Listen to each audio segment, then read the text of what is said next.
किस्मत का साथ यहां पर टीम इंडिया को जरूर मिला ये तीसरे टेस्ट मैच के दूसरे दिन पहले सेशन में, क्योंकि दो इंपॉर्टेंट कैचेस न्यूजीलैंड ने, इंपॉर्टेंट के साथ साथ इजी कैचेस न्यूजीलैंड ने यहां पर छोड़ दिए, जिसकी वजह से एक बार ऋषभ पंत को जीवन दान मिला, एक बार शुभमन गिल को जीवन दान मिला। दोनों बार ग्लेन फिलिप्स गेंदबाजी कर रहे थे। एक कैच मार्क चैपमैन ने छोड़ा, एक कैच मैट हेनरी ने छोड़ा। किस्मत का साथ मिला जिस तरीके से। लेकिन दूसरी तरफ प्रियांशु, बात यह भी है कि वो जो हम कहते हैं ना कि आप फील्डर्स को खदेड़ते रहो, वो काम इन दोनों ही बल्लेबाजों ने किया, चाहे वो रिवर्स स्वीप हो या स्वीप्स हो या वो 30 यार्ड सर्कल को क्रॉस करने की बात हो। तो एक तरीके से काउंटर अटैक किया, प्रेशर डाला उसके ऊपर से। ये जो दो कैचेस थे ये कहीं ना कहीं न्यूजीलैंड को काफी ज्यादा भारी पड़ने वाले हैं। पहली बार इस टेस्ट सीरीज में ऐसा देखने को मिला है चिराग कि न्यूजीलैंड के जो कप्तान हैं उनके माथे पे थोड़े पसीने आए हो, थोड़े माथे पे शिकन आई हो, उन्हें सोचना पड़ा हो कि यार मैं फील्ड लगाऊं तो लगाऊं कहां पे, क्या मेरी फील्डिंग पोजीशन होनी चाहिए। और जो हम दो कैचेस की बात कर रहे हैं वो बिल्कुल किस्मत का साथ था। आप देखिए पहले मार्क चैपमैन ने शुभमन गिल का, मतलब against the run of play, मैं बात करूंगा उस चीज पे कि शुभमन गिल ने फिर भी वही चीज करी कि against the run of play वो मारने गए और बॉल ऊपर टंग गई, पूरी तरह से एलिवेशन गलत हो गया वहां पे। लेकिन मार्क चैपमैन वो कैच नहीं पकड़ पाए, चलिए वो तो नहीं खेल रहे थे, 12th मैन के तौर पे आए थे, वहां पे आप बचे। और फिर ऋषभ पंत के बाद जब आप स्टेप डाउन करते हैं, आप नीचे आते, डांसिंग डाउन द ट्रैक करते हैं, तो वहां पे दिक्कत होती है कि फुल टॉस में वो दिक्कत हो सकती थी, वो हमने देखा। एक कोइंसिडेंस ये रहा कि मार्क चैपमैन यहाँ पे मैट हेनरी की जगह ही फील्डिंग कर रहे थे। पहले मार्क चैपमैन ने कैच छोड़ा, उसके बाद मैट हेनरी ने कैच छोड़ा। टीम इंडिया को जो किस्मत के साथ की जरूरत थी, जो 12 साल की जीत की स्ट्रीक चली आ रही थी, वहां पे आपको किस्मत का साथ नहीं मिला, लेकिन यहाँ पे किस्मत का साथ मिला है। और आज अगर हम देखें जिस तरह का इंटेंट इन दोनों बल्लेबाजों ने दिखाया है वो काफी ज्यादा ब्रेवरी भरा था।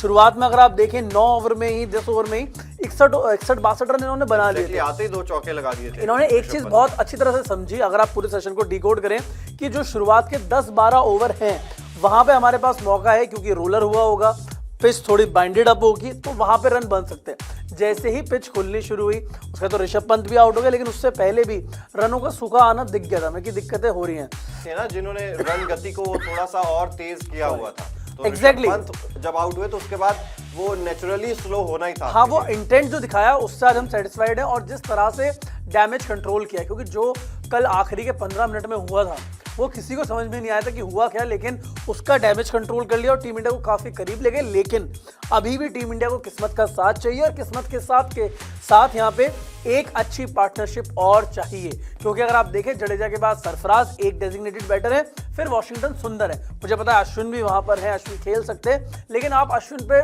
ओवर रिलाई नहीं कर सकते। वो बनाएंगे रन तो वो आपके लिए बोनस मानो, आप उनके लिए और हमारी टीम के लिए भी, लेकिन आप उन पर ओवर रिलाई ना करें। तो कहीं ना कहीं एक पार्टनरशिप की और जरूरत है, लेकिन किस्मत ने आज सुबह से, किस्मत मेहरबान है और टीम इंडिया पहलवान है। और एक और चीज है, वो किस्मत के साथ साथ एक धूप वाला फैक्टर भी उस एरिया में था जहां पर ये दोनों कैचेस गई थी। क्योंकि गौतम गंभीर भी जब ड्रेसिंग रूम में बैठे थे तो दूसरी कैच छूटी तो उस चीज का उन्होंने इशारा किया, क्योंकि वो जो एरिया है वहां से स्टैंड से जो है धूप रुकती है और बाउंड्री के आसपास थोड़ी सी आगे तक वो थोड़ी छांव है वहां पे। तो जैसे ही फील्डर थोड़ा आगे भागता है कैच करने के लिए, तो वो छांव से जैसे धूप में जाता है तो बॉल को उसको साइट करने में काफी ज्यादा प्रॉब्लम होती है। और दोनों कैचेस शायद उसी वजह से ही छूटे, क्योंकि मार्क चैपमैन ने जो शुभमन गिल का कैच छोड़ा 5.2 सेकंड्स थे उनके पास, वो गेंद हवा में रही थी 5 से ज्यादा सेकंड। उनका तो मुझे ये भी लगा कि जितनी वो कहते हैं ना जितने टाइम तक गेंद हवा में रहती है तो आपको लगता है यार ये तो बड़ा इजी कैच है। लेकिन अगर आपने इजी कैच छोड़ दिया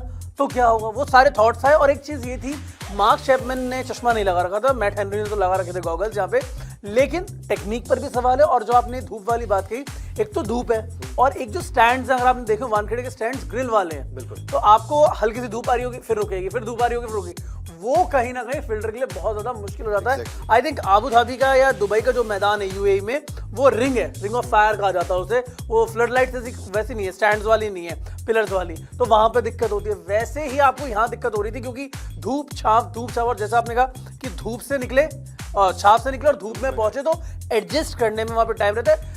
टेक्निक भी गलत थी, वो भी फैक्टर था। और सबसे बड़ी बात ये होती है कि जब आपका दिन होता है ना, आपकी किस्मत होती है और आप टिके हुए हो। आज जैसे कल रविंद्र ने कहा था कि एक्सक्यूजेस नहीं देने चाहिए इस चीज के लिए, तो एक्सक्यूजेस नहीं देने होंगे न्यूजीलैंड को भी। खराब फील्डिंग है ऑब्वियसली, पर आप ये नहीं कह सकते कि धूप थी, छाव थी, लाइट थी, सूरज था, आप हर कंडीशन में खेलने के लिए तैयार रहते, तो ये किस्मत का साथ है। और इंडिया को अगर हम न्यूजीलैंड को यहाँ पर छोड़ भी दें, इंडिया को इस किस्मत का साथ का फायदा उठाना होगा। ऋषभ पंत उतना फायदा नहीं उठा पाए, लेकिन गिल अभी मैदान पर मौजूद हैं, क्रीज पर मौजूद हैं, उनको फायदा उठाना होगा यहाँ पे, ना तो टीम इंडिया के लिए दिक्कतें हो सकती है। किस्मत का साथ मिला तो अच्छी बात है।